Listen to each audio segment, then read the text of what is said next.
Vamos lá então, seguindo. É importante, dentro dos direitos subjetivos, a gente estudar as três teorias que permeiam o direito subjetivo. E quais teorias são essas? Anotem aí. É a teoria da vontade, a teoria do interesse jurídico e a teoria eclética, ou também denominada teoria mista, certo? Vamos lá então. Então, dentro do direito subjetivo, que é aquele meu direito, aquele meu poder de ação, é aquele meu poder de intentar o Estado mediante uma ação judicial, eu tenho três teorias que vão se referir a esse direito. A primeira teoria, denominada teoria da vontade, ela diz o seguinte: o direito subjetivo é a vontade juridicamente protegida. Vejam só.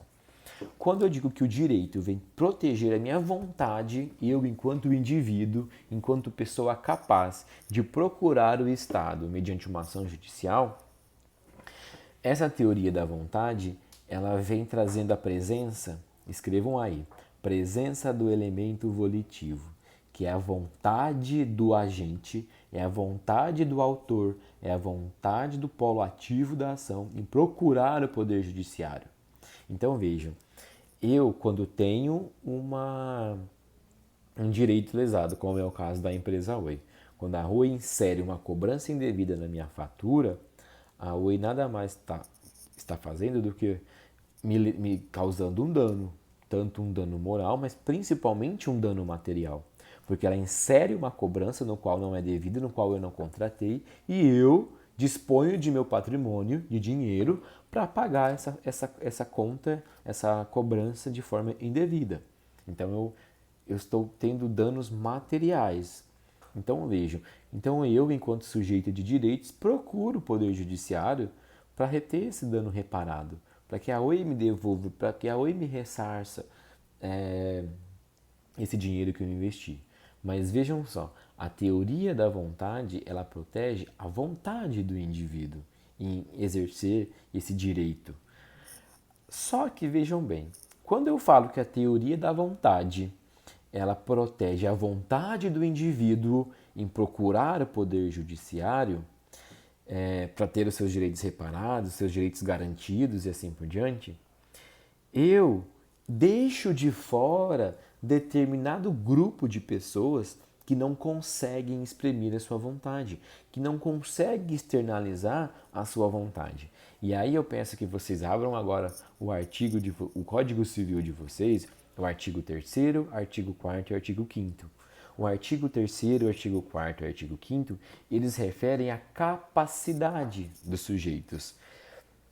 Nós temos no artigo 3º as pessoas absolutamente incapazes. E quem são as pessoas absolutamente incapazes?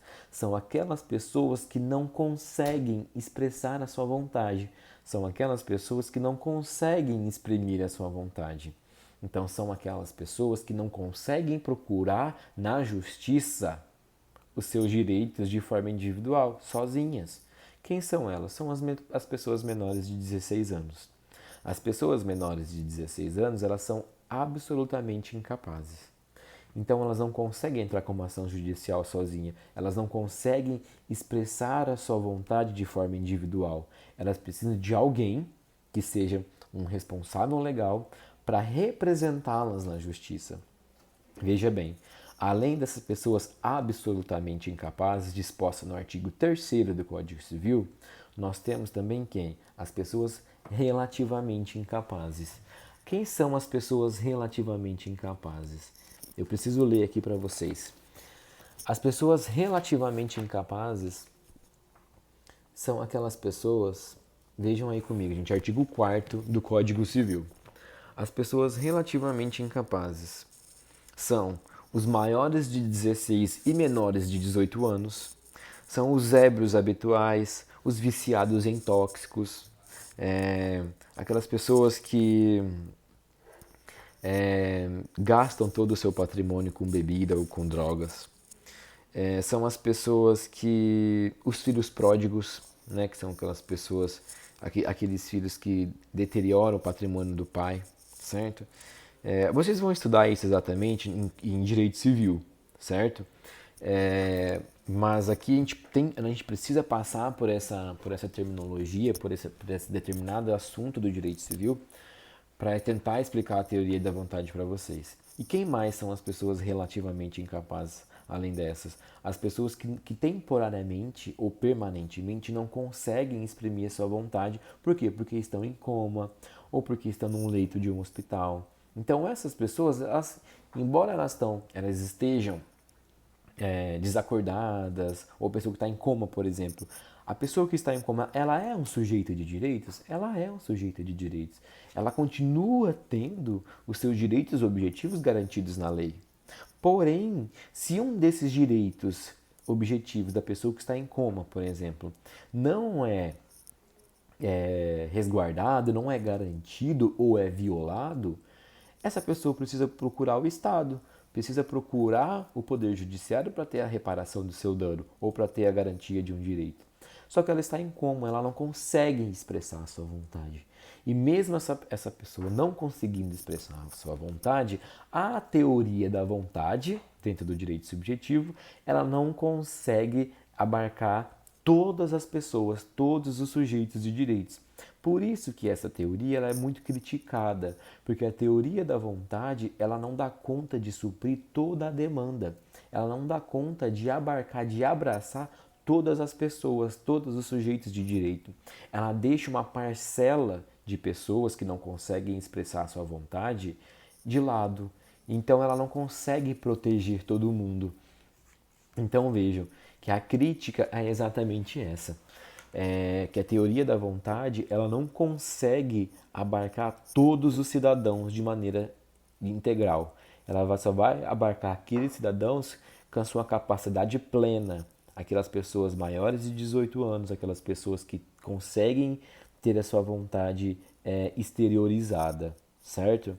Então a teoria da vontade, embora ela exista, ela uma pequena parte da doutrina defende essa teoria, certo? Por quê? Porque é justamente por isso, porque ela não abraça todos os cidadãos, certo? Vamos lá então.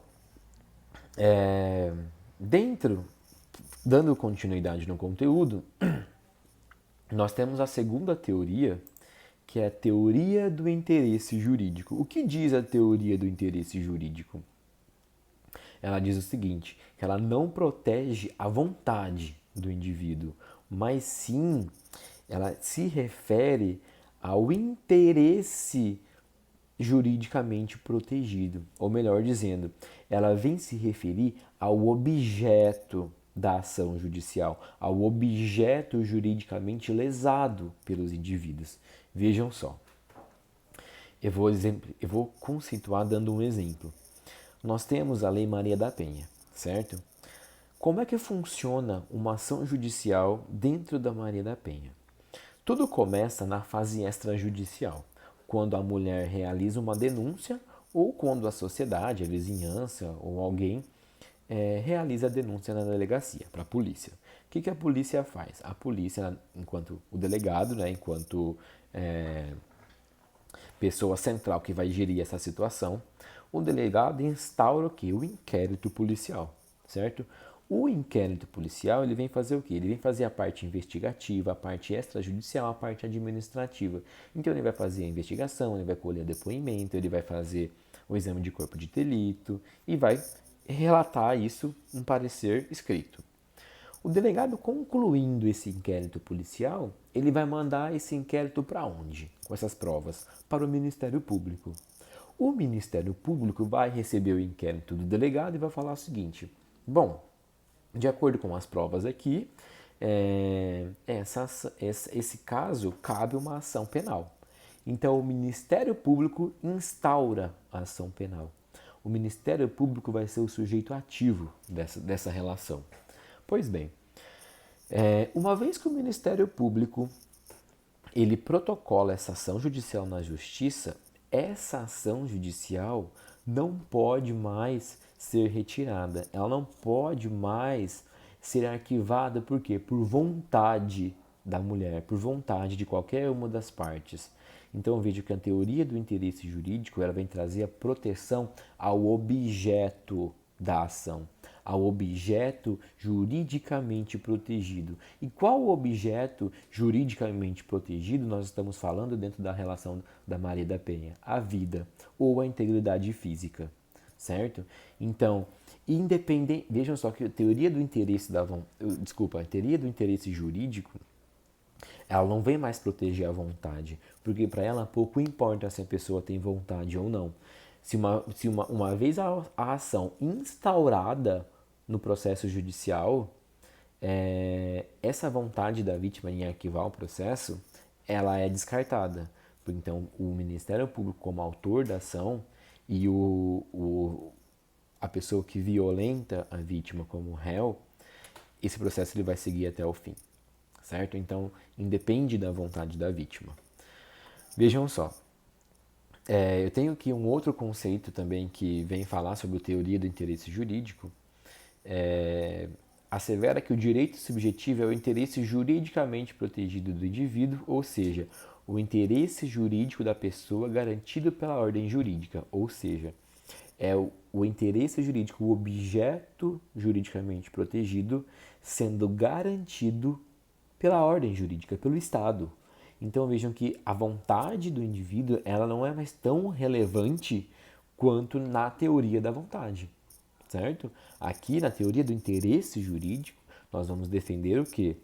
O objeto, o interesse juridicamente protegido, o objeto juridicamente protegido. Nesse caso, é a vida, no caso da Maria da Penha. Vejam só, Paulo Nader também traz um conceito bem legal, que os incapazes, não possuindo compreensão das coisas, não podem chegar a ter interesse e nem por isso ficam impedidos de gozar de certos direitos subjetivos. Ou seja, é exatamente o caso da Maria da Penha. Uma vez que o processo foi instaurado, uma vez que esse processo já está na mão do Ministério Público, a vítima ela não fica impedida de gozar os seus direitos, porque o Ministério Público está representando-a no âmbito judicial. Porém, a vontade dela em entrar com a ação não é levada em consideração nesse caso, certo?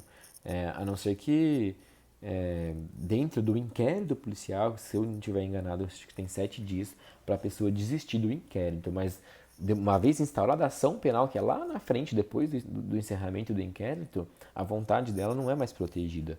O que é protegido aqui é o objeto, que é a vida dela, é a proteção da vida, é o interesse jurídico pela vida. Tudo bem, gente? Vamos lá, mais alguma coisa? Eu vou disponibilizar para vocês esse material depois, correto? Existem também autores que falam que a teoria do interesse jurídico ela se confunde com a teoria da vontade, porque não existe interesse jurídico sem vontade, mas essa é a minoria da doutrina, certo? E aí, por último, nós temos o que? A teoria eclética ou a teoria mista. A teoria eclética e a teoria mista, o que elas fazem? Elas vêm fazer a junção da vontade e do interesse jurídico. E aí ela diz o seguinte, a teoria eclética ou a teoria mista, há uma dupla proteção. O direito protege ao mesmo tempo a vontade e o interesse do indivíduo. Segundo Jelinek, que é o autor, o criador dessa teoria, ele é alemão, o direito subjetivo é o interesse jurídico protegido, que a vontade tem o poder de realizar. Vejam só, lembra na teoria da vontade, quando eu exemplifiquei, que eu falei que essa teoria é muito criticada porque ela não consegue abarcar todas as pessoas, porque ela deixa de lado pessoas que não conseguem exprimir a sua vontade, mas que elas precisam ter o seu direito, o seu interesse jurídico, o seu objeto jurídico protegido? Pois bem, a teoria eclética ela vem trazer o seguinte, ela traz a pessoa, vou até deixar aqui do ladinho, gente, só um minutinho, porque eu estou com o computador aqui e o celular do lado. Vejam só, a teoria eclética ou mista, ela vem trazer o quê? Essa dupla proteção, a vontade do indivíduo e o seu interesse jurídico, o seu objeto juridicamente protegido, certo? Vejam, a teoria eclética ou mista, ela traz o quê? A pessoa do tutor ou do curador. Então, quando a pessoa incapaz não consegue exprimir a sua vontade, ou melhor, A pessoa absolutamente incapaz, que é o menor de 18 anos, não conseguir exprimir a sua vontade em procurar o Poder Judiciário para ingressar com uma ação judicial, ela precisa de quem? De um tutor, que é o seu representante legal. Então, o menor de 16 anos não consegue procurar o Poder Judiciário sozinho. Ele precisa de um tutor. Geralmente esse tutor é o pai, a mãe, o avô, na falta deles o avô, a avó, o tio, tia, enfim, o parente mais próximo. Esse tutor, ele é regulamentado por quê? Por uma sentença. É o juiz que vai declarar quem é o tutor de determinada pessoa. Mas veja bem, por que a teoria eclética ela vem trazer a pessoa do tutor e do curador? Porque ela vem, ao mesmo tempo, proteger a vontade do indivíduo. Ela fala assim, não, a vontade do indivíduo precisa ser protegida, precisa ser respeitada. E o seu objeto juridicamente protegido também, que está inserido dentro da teoria do interesse jurídico. E a partir daí, ela traz para a gente, dentro desse exemplo, né, das pessoas que não conseguem exprimir a sua vontade, ela traz para a gente o tutor e o curador. Então, quando esses tutores e curadores entram no jogo, eles entram para proteger a vontade, automaticamente eles estão fazendo o quê? Eles estão dando proteção ao interesse jurídico. Então, além de eles levarem a vontade da pessoa absolutamente incapaz para o Poder Judiciário, ela está dando a proteção do interesse jurídico, do objeto violado, certo? Então vejo que as pessoas absolutamente incapazes são representadas por tutor. E as pessoas relativamente incapazes, lembra que são as pessoas, os ébrios habituais, os viciados em tóxicos, os filhos pródigos, as pessoas que temporariamente ou permanentemente não conseguem exprimir a sua vontade, que são as pessoas que estão em coma, que estão no leito de uma cama, elas possuem o quê? Um curador. Então, a pessoa absolutamente incapaz possui um tutor e a pessoa relativamente incapaz possui um curador. Então, a teoria mista, ela vem dar essa dupla proteção. Ela traz a pessoa do tutor e do curador justamente para quê?